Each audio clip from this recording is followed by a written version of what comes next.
কুরআনই আপনাকে সঠিক পথের পথিক করে তুলবে।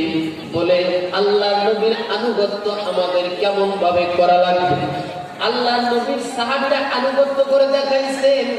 এজন্য আল্লাহর কাছে তাদের ঈমান আর আমল এতটা আল্লাহর কাছে কবুল হয়েছে, এতটা যে আল্লাহ পাক কুরআনুল কারীমে নিয়ে আসছেন, ইয়া আইয়ুহাল্লাযীনা আমানু আমিনু, ও ঈমানদারগণ তোমরা ঈমান আনো সাহাবায়ে কেরামের ঈমানের মতন। ও ঈমানদারগণ তোমরা আমল করো সাহাবায়ে কেরামের আমলের মতন। ও ঈমানদারগণ তোমরা নিজেদেরকে গঠন করো সাহাবায়ে কেরামের জিন্দেগীর গঠনের মতন।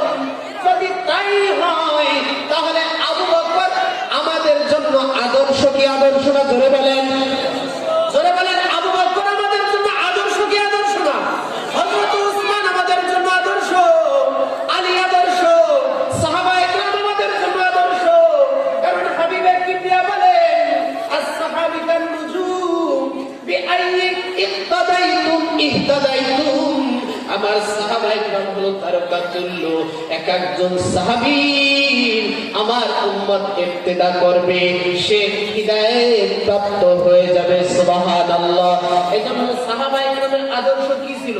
তাদের আদর্শ ছিল আল্লাহর নবীর আদর্শ বাস্তবায়ন করার খাতিরে দুনিয়ার মানুষ তাদেরকে পর করছে, কিন্তু তারপরেও তারা নবীকে ছাড়ে নাই। জোরে বলেন, নবীকে ছাড়ছে? হ্যাঁ, জোরে বলেন, নবীকে ছাড়ছে। এই আবু বকরের জীবন চলে যায়, তারপরেও কি নবীকে ছাড়ছে? বলছে সামাজিকতা আধারে ধরে রাখার জন্য নবীর সুন্নাতের একটু বিসর্জন দিলাম। এটা কি কোনো সাহাবায়ে কেরামের ইতিহাস পাবেন? এই জোরে বলেন, পাবেন?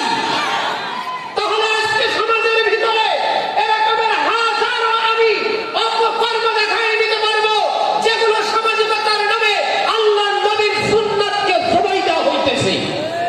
ঠিক কি ঠিক না বলেন? সামাজিকতার নামে আজকে আমাদের সমাজে যে বৈবাহিক যে অনুষ্ঠানগুলো হইতেছে, বিবাহের ভিতরে যে গায়ে হলুদ প্রোগ্রাম হইতেছে, এটা কি আমার নবীর সুন্নাত না শয়তানের সুন্নাত? জোরে বলেন, জোরে বলেন। তাহলে এই পবিত্র বিবাহের ভিতরে যখন আপনি শয়তানের আনুগত্য করলেন, তখন কি এই বিবাহটা কি বরকত থাকবে নাকি বেবরকত হয়ে যাবে? এবার কি বুঝতেছেন ভাইরা আমার?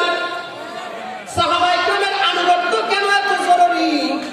সাহাবায়ে কেরামের আনুগত্য আমাদের জন্য মডেল। সাহাবায়ে কেরামের আনুগত্য করে করে আমাদেরকে দেখাইছেন অমাইয়ুতিল্লাহ ওয়া রাসূলাহু, নবী করিম সাল্লাল্লাহু আলাইহি ওয়াসাল্লামের প্রতি কেমন ভাবে আনুগত্য করা যায়। শুধুমাত্র আনুগত্য কি খালি মিষ্টি আওয়াজে? মিষ্টি আওয়াজে আনুগত্য? খালি এক পিঠ বাঁচানোর জন্য আনুগত্য? এই হলো আমাদের সুন্নাত আছে। বিয়ে হইতেছে তাই মিষ্টি খাওয়া সুন্নাত, ওই অতটুকুই আছে, আর বাদ বাকি আর সুন্নাত লাগে না। ঠিক কি ঠিক না বলেন?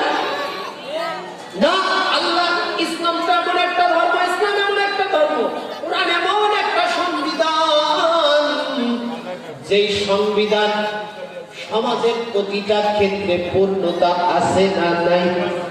জোরে বলেন, আছে না নাই? সমাজের প্রতিটা ক্ষেত্রে কোরআন আপনাকে সমাধান দেয়। আপনার বাবা মুসলমান, সেই সূত্রে আমিও মুসলমান, এই পরিচয় আল্লাহর কাছে চলবে না, আল্লাহর কাছে চলবে না, আল্লাহর কাছে চলবে না। মনে রাখবেন, আল্লাহ পাক কুরআনুল কারীমে মুসলমানদের কোন বংশীয় পরিচয়ের কোন মূল্যায়ন করে নাই। আল্লাহ পাক মূল্যায়ন করছেন। কেমন ভাবে মূল্যায়ন করছেন? বলে আমার মা বাবা কাফের হোক, মুশরিক হোক, আমার বাবা ইমানদার হোক, আল্লাহর ওলি হোক, ওই ক্ষেত্রে আমার টাকায় কোনো লাভ হবে না, আমার পুঁজি আমাকেই গঠন করা লাগবে। ঠিক কিনা বলেন? ঠিক কিনা বলেন? আমার মা বাবার পুঁজি দিয়ে আমি বেঈমান হয়ে যাব, আর মা বাবার পুঁজি দিয়ে মনে করছেন আমি নাজাত পেয়ে যাবো, এটা সম্ভব? এই চলে বলেন, এটা সম্ভব? এটা সম্ভব না। ইসলাম এমন একটা ধর্ম, যেই ধর্ম আমার নিজের বাজেট আমার নিজেরই হাসিল করা লাগবে, আমার নিজের অর্জন আমার নিজেরই করা লাগবে, ঠিক কি ঠিক না বলেন মুসলমান ভাই?